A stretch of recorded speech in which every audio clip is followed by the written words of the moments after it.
Welcome to a brand new episode of the Jampack Report today for September the 21st of 2020. Of course, my name is Samuel Adams and this is a daily gaming news podcast meant to bring you the hottest news you need to know from around the industry. Hosted on YouTube and podcast services around the world 5 days a week, it is your one-stop shop for everything you need to know. So if you enjoy the show and you like what you see, hit that subscribe button and keep coming back for more. Of course, there were no shows last week. I was out of town at the beach getting some sun and some relaxation before a crazy season ahead. But that doesn't mean there is not news to come back to. Indeed, it is an insane day to get back into the news grind because Microsoft has acquired ZeniMax Media, the parent company of Bethesda Softworks, for $7.5 billion, the company announced this morning. Bethesda Softworks is the parent company of Bethesda Game Studios, id Software, ZeniMax Online Studios, Arkane Studios, MachineGames, Tango Gameworks, AlphaDog Games, and Roundhouse Studios, and owns major franchises such as The Elder Scrolls, Fallout, Wolfenstein, Doom, Dishonored, Prey, Quake, Starfield, and more. The acquisition of ZeniMax Media grows Microsoft from 15 to 23 creative studio teams. Bethesda Softworks' catalog of games will also be added to Xbox Game Pass. Future Bethesda Softworks titles, including Starfield, will launch in Xbox Game Pass day and date with their release. Quote, "The key point is we are still Bethesda," said Bethesda Softworks' Senior Vice President of Global Marketing and Communications, Pete Hines, in a statement.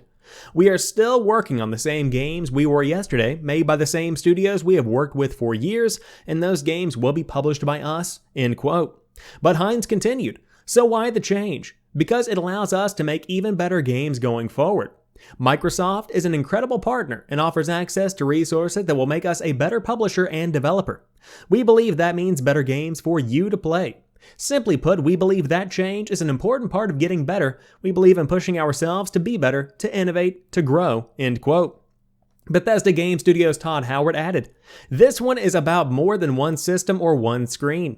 We share a deep belief in the fundamental power of games, in their ability to connect, empower, and bring joy. And a belief we should bring that to everyone, regardless of who you are, where you live, or what you play on. Regardless of the screen size, the controller, or the ability to even use one." And an update, head of Xbox Phil Spencer has told Bloomberg that Microsoft plans to honor the PlayStation 5 console exclusivity agreements previously announced for the Tango Gameworks developed Ghostwire Tokyo and Arkane Lion developed Deathloop, and that future games will be available on other consoles on a case-by-case basis. And of course, that is coming from Jason Schreier, now reporting from Bloomberg. So of course, you can read the entire statement in full on the official Xbox blog, but this is absolutely monumental. And the question is, what is Microsoft going to do? Because essentially they have a couple of options here as to how they leverage the purchase they have made. $7.5 billion is a lot of money to invest to not have console exclusives, which leads a lot of people to assume this is going to essentially raise Xbox to be on the same level, if not a bit higher than PlayStation, in terms of what games you could potentially only play on Xbox. Now, of course, as they do mention, this is going to be done on a case-by-case basis, which means there will be some games from these studios that are exclusive to Xbox. But the question on everyone's mind is, does that mean Doom? Does that mean Fallout? Does that mean Dishonored? Does that mean Elder Scrolls 6? Does that mean... There are so many questions you can ask here because it's such a monumental purchase. But ultimately, we are going to have to wait and see how all of this shakes out. But there is no doubt in my mind that this completely and totally shifts the discussion around where is the best place to play. Because while PlayStation has incredible experiences like God of War, like The Last of Us, like Horizon Zero Dawn, like Gran Turismo, you now have Xbox with games like Fallout, with games like The Elder Scrolls, with games like Dishonored. And if they lock those down and make those console exclusives, that is absolutely insane. Now, I don't personally think that Xbox is going to go that route, and I'll explain my line of thinking. Because if they offer these games on Xbox and PC, they do already have those audiences. And for those that have Game Pass, which we'll talk more about here in a moment, they will absolutely be adding more and more value that will get more and more subscribers, and inevitably more people will buy an Xbox. I wouldn't be surprised to see a couple of timed exclusivity deals brought into the mix here. But assuming the PlayStation 5 has a very large install base, which we already know that it will because the incumbent is always a bit more powerful going into the next generation, well, you're leaving money on the table if you don't offer them a game like The Elder Scrolls 6, if you don't offer them a game like Starfield. These are absolutely monumental experiences. To lock them down would be a foolish financial decision, but it really depends on what route Microsoft wants to take. Do they want to be the face behind a lot of these major games across the industry and across console lines? Or do they want to grow the value of the Xbox brand? Do they want to cultivate new members of the Xbox family through these acquisitions and through these exclusives? And the only way we are going to really find that out is to just kind of wait and see what shakes out over the course of the next 1 year to 5 years and really see how they begin to leverage the power of their new studios. But there is no doubt in my mind this is going to shift the discussion around the Xbox brand as a whole. Now, it was reported earlier today that now Xbox officially has more first-party studios at work than they do over at PlayStation. That is insane to me. Who would have thought that Xbox would be that far ahead of the game in 2020? And of course, $7.5 billion certainly gets you a long way. To put that into perspective, Disney was purchased for $4.1 billion. That is so much money. Regardless, again, you can talk about how much money was spent, but these are some very, very major games and some very impressive studios, and we will see how Microsoft continues to use them in the years ahead. But Xbox Game Pass subscribers are in for a treat, and there are many of them, because subscribers have jumped 50% to 15 million in less than 6 months. Microsoft is revealing today that it now has 15 million Xbox Game Pass subscribers. That is up 50% from the 10 million the company previously disclosed back in April. Xbox Game Pass is a subscription service that offers access to a growing selection of more than 100 Xbox games for $9.99 per month. Microsoft has been pushing Xbox Game Pass heavily in recent months, particularly ahead of its next-gen Xbox console hardware that launches in November. Xbox Game Pass has started to feel like Microsoft's true next-gen approach, gearing the company up for a different Xbox future. Game Pass has been bolstered recently by the addition of Bungie's Destiny 2 title, xCloud game streaming, and Microsoft's ZeniMax Media acquisition, the parent company of Doom and Fallout studio Bethesda Softworks. There is a variety of ways to subscribe to Xbox Game Pass across both console and PC, with the ability to just play games streamed through the cloud to an Android device. Microsoft has also been running promotions offering the first month of Xbox Game Pass for just $1, which are bound to have helped attract interest in the service. Despite this, it is clear the company has been able to maintain existing subscribers and grow them over the past 6 months, another early sign that Microsoft's Xbox Game Pass bet is starting to pay off. And it absolutely is. And I will say this every time I get the chance to do so, Game Pass is the best deal in gaming. Of course, we talked a couple of weeks back about the acquisition of EA Play, or I should say the partnership of EA Play that now brings that subscription in fold with the Xbox Game Pass subscription if you have Ultimate or Xbox Game Pass for PC. So, you can play many of the biggest games from Electronic Arts on Xbox Game Pass without any kind of price increase. Now, with the ZeniMax Media acquisition, that is going to add even more value, and then you can essentially play anywhere. In combination with the Xbox All Access program that provides an Xbox Series S and Game Pass Ultimate for $25 a month for 2 years, or Xbox Series X with Game Pass Ultimate for $35 a month for 2 years, you can clearly see where the company is going. Game Pass is really the next generation. The Xbox Series X and S are just byproducts of that. And even as somebody who has decided to rebuild and improve a gaming PC rather than buying an Xbox Series X, I might even consider one just for my living room whenever I just want to veg out on the couch and play some of my favorite games, because the value is there between Xbox Game Pass Ultimate and the $35 a month Xbox All Access plan. It is amazing to see what Microsoft is doing, and the moves they are making are future focused. The moves they are making are gamer focused. PlayStation is still focused on the experiences that are had on the consoles themselves, and that is still incredibly important, and it has paid off in a big way for PlayStation because the games that they have are amazing. But when it comes to providing value, when it comes to giving gamers a good deal, PlayStation is not focused on that. Microsoft is giving cheaper options as far as controllers go, as far as access to their games go, and as far as value in their subscription service goes. It can't be beat. It is absolutely amazing to see what they are doing. And so we will see how they continue to grow and evolve in the coming years, but Game Pass is still continuing to be one of the increasingly best deals in gaming. However, it might be difficult to get a Series X or an S at GameStop because of supply constraints. Gaming fans may have as much trouble with the Xbox Series X and S pre-orders tomorrow as they did with PlayStation 5 pre-orders last week. Supply for the new Xbox consoles is even more limited than it was for Sony's machine, according to multiple GameStop associates that spoke with GamesBeat. GameStop employees told us that they have around half as many Xbox Series X and S systems as they did PlayStation 5s. This will likely lead to a situation where the console sells out immediately after going up for pre-order. I, says the author, have reached out to Microsoft for a comment about this story and will update with any new statement, and of course they are also reaching out to other retailers to ask about their supply. For GameStop, this may have implications for who can even get a system. At least one sales district is emphasizing bundles and attachment rates over naked consoles. What that means is that stores will only try to sell an Xbox if you purchase it with other games and accessories. The goal is to get 5 additional items attached to any one console sold.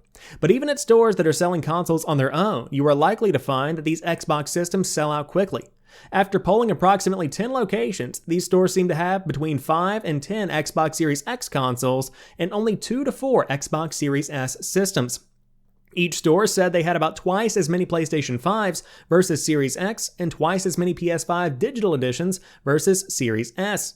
This does not say anything about how quickly Microsoft can replenish stock, but fewer Xbox systems at retail may not sting too painfully if the company can allocate more products consistently before the console's November 10th debut.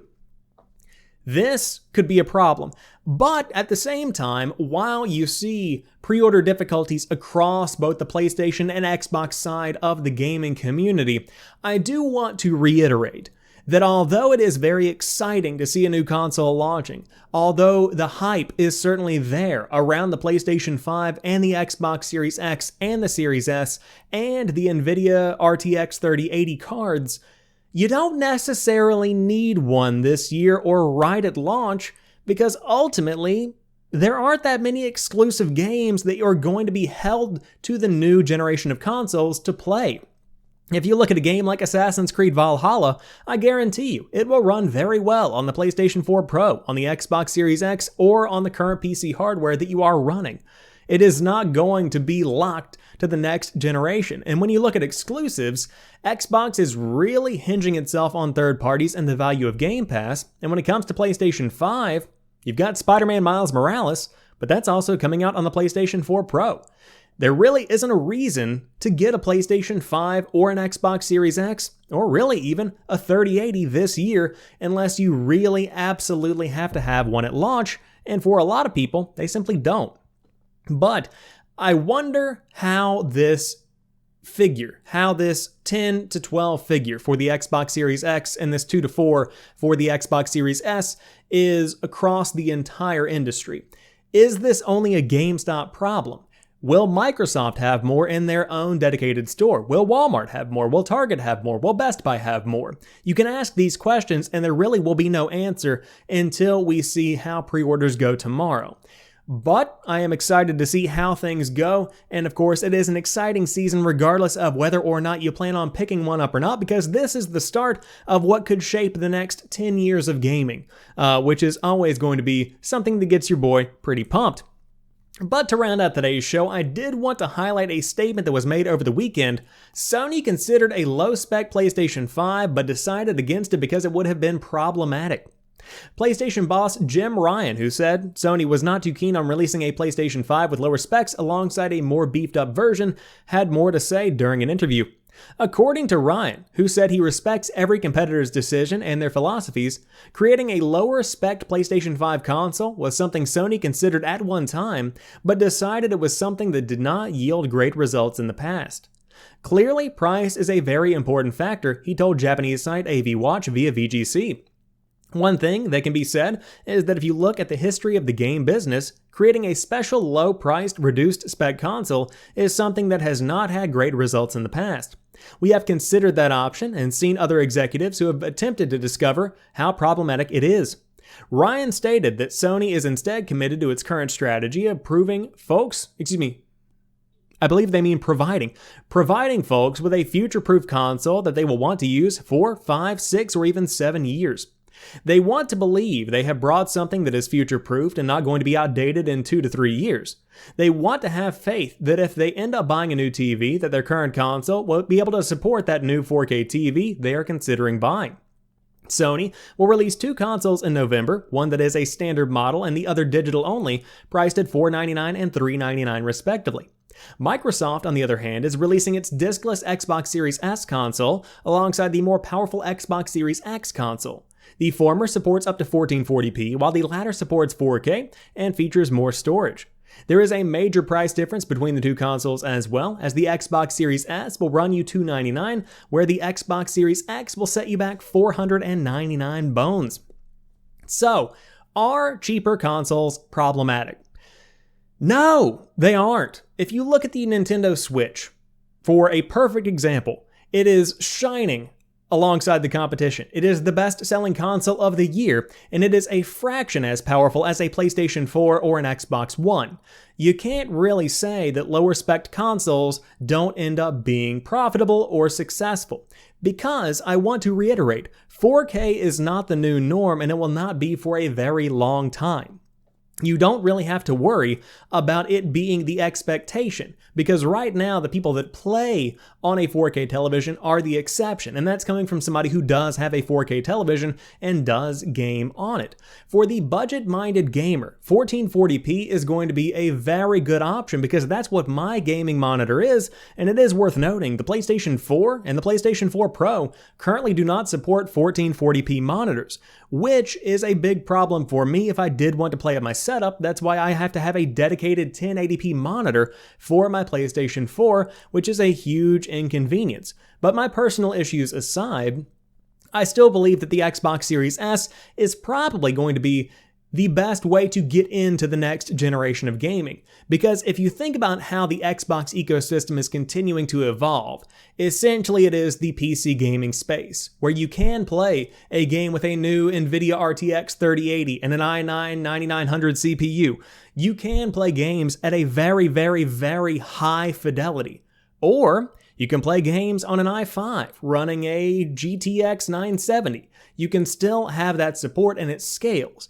And so as developers get used to scaling their games for the Series X and the S, you could potentially have better performance in 1440p for years to come as compared to 4K.